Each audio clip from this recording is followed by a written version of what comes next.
Hey guys, tonight we will embark on a journey that will take you from the shimmering, sun-drenched courtyards of 10th century Baghdad, far across the desolate, windswept steppes, to the icy riverbanks where you'll encounter figures straight out of sagas.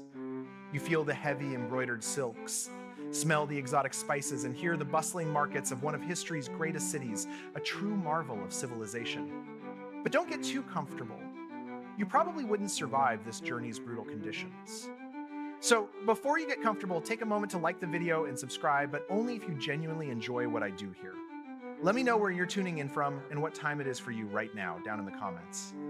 Now, dim the lights, maybe turn on a fan for that soft background hum, and let's relax and begin tonight's journey together.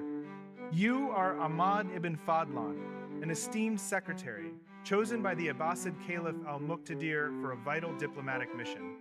The year is 921 CE, and the bustling, magnificent city of Baghdad, a global beacon of learning and culture, pulsates around you. You're not just off on a short jaunt. You're heading north, far into lands barely known, to the court of the king of the Volga Bulghars. Your mission? To deliver an invitation to Islam, legal scholars, and funds to build a fortress and a mosque. You watch as your caravan is prepared, laden with gifts, not just gold, but also precious medicines and fine cloth. The caliph's generosity extending even to the tiniest detail of your comfort, almost like an ancient travel agent, with very high stakes. Historians still debate whether the primary motivation was religious outreach, or if there were deeper geopolitical and economic interests at play, perhaps a desire to curb the encroaching Khazar influence. You feel the weight of expectation, a familiar sensation in this city that boasts libraries holding more books than many kingdoms. Leaving Baghdad's familiar, irrigated landscapes behind, you trudge deeper into the vast, indifferent expanse of Central Asia. The days stretch long and hot, the sun a relentless hammer, and the nights plunge into an unexpected biting cold.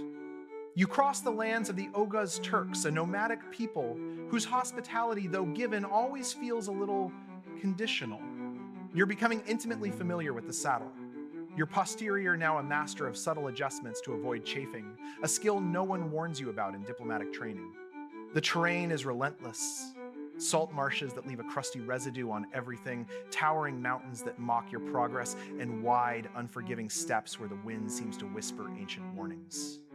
You learn to appreciate every drop of water, every sliver of shade, something you never truly considered back in Baghdad where the Tigris and Euphrates flowed freely. Remember the bustling markets of Baghdad? Now the silence is so profound it's almost deafening, broken only by the creak of camel saddles and the soft thud of hooves. It's a stark reminder that life outside the Caliphate's cultivated gardens is a much tougher gig, almost like camping, but without the artisanal coffee and Instagram filters. Historians still debate the precise routes taken by such caravans, and how effectively they navigated these harsh, shifting landscapes. Your journey continues through the territories of various Turkic tribes, and you become a keen observer of their customs, which often strike you as peculiar. You notice their unique way of life, built entirely around their herds and the rhythm of the seasons, a stark contrast to your own urban existence. You see them practicing a form of communal justice, where disputes are settled by elders, sometimes in ways that seem surprisingly pragmatic, or, to your eyes, alarmingly arbitrary.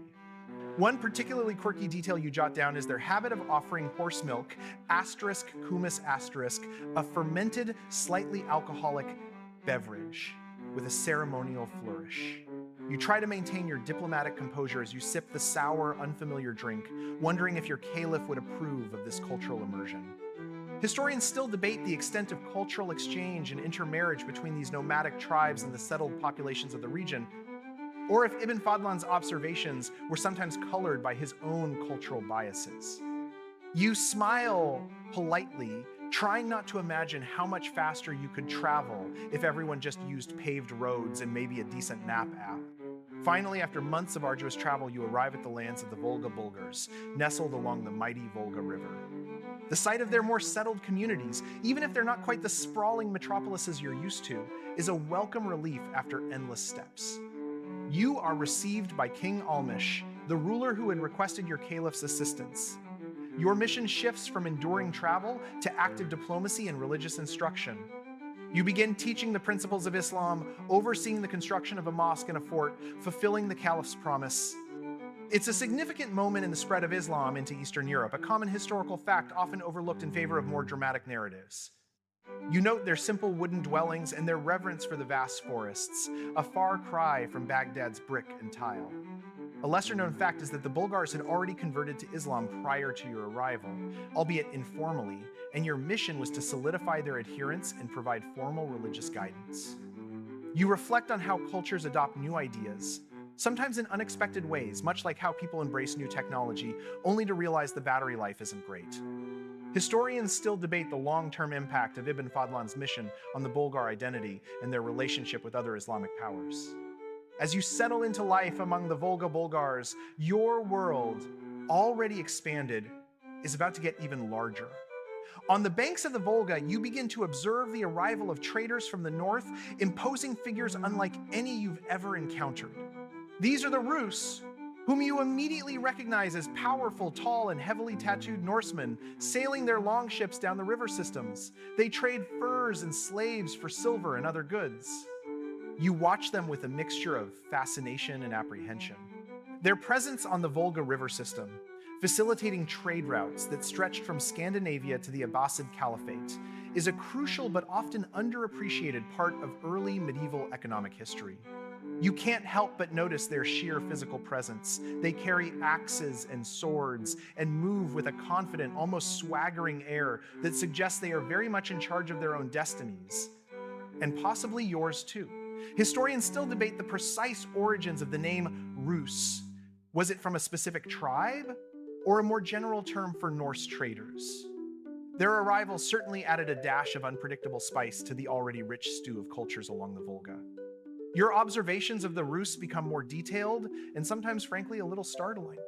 You describe their appearance: tall, fair-skinned, and often adorned with elaborate tattoos stretching from their fingertips to their necks, depicting trees and other symbols. Their hygiene habits, however, leave much to be desired. You note with a touch of diplomatic revulsion that they share a single basin of water for washing, spitting, and blowing their noses into it before passing it on to the next person. It's a custom that even in your most generous moments, you find hard to reconcile with basic public health. This practice is a quirky yet well-documented aspect of their daily life that highlights the stark cultural differences between the polished world of Baghdad and the rough and ready existence of the Rus. You also observe their boisterous feasts and their clear love for alcohol, an indulgence that would raise more than a few eyebrows back home. Well, you might muse, at least they're enthusiastic. Historians still debate the specific social structures that govern these trading communities and the exact roles of different individuals within them. Then comes an event that truly sears itself into your memory: the ship burial of a Rus's chieftain. You are present for the elaborate, terrifying, and utterly captivating ceremony. This practice, involving the sacrifice of animals and, most shockingly, a female slave who volunteers to accompany her master into the afterlife, is a powerful testament to their beliefs. You describe the preparation of the body, the construction of a temporary wooden structure on the ship, and the ritualistic killing of the slave, which you witness with a detached, scholarly horror. This detailed account is one of the most invaluable sources we have for understanding Viking funeral practices, a common historical fact studied by archaeologists and historians alike.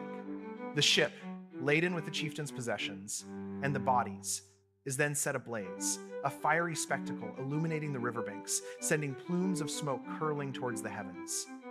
Historians still debate the extent to which these specific rituals were widespread among all Norse groups, or if this was a particularly grand and localized custom. It certainly makes your previous encounters with horse milk look positively quaint.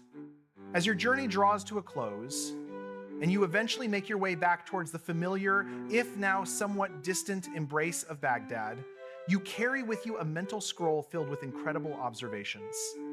Your written account, the Times Risala Asterisk, or treatise, detailing your travels and encounters, becomes an unparalleled window into a world that would otherwise be largely unknown to us.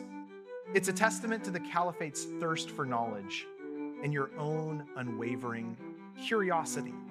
Your unique perspective, blending awe with occasional disapproval, offers a rare glimpse into the early medieval interactions between the Islamic world and the burgeoning cultures of Eastern Europe and Scandinavia.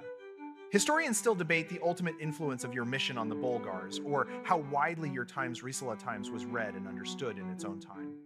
Yet, its rediscovery in later centuries cemented your place as one of history's most intrepid and observant travelers, a sort of ancient, well-traveled documentarian. As the echoes of distant drums and the crackling of longship fires fade into the soft whisper of memory, you slowly drift back from the windswept steppes and icy rivers. The grand, sprawling markets of Baghdad, the solemn faces of nomadic warriors, the proud stance of Viking traders, they all become gentle impressions on the canvas of your mind.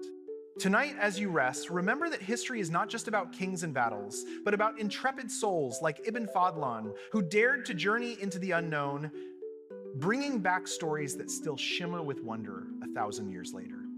Let the warmth of your blankets and the quiet of your room soothe your thoughts, allowing the fascinating tapestry of the past to gently unravel into sweet oblivion. Sweet dreams.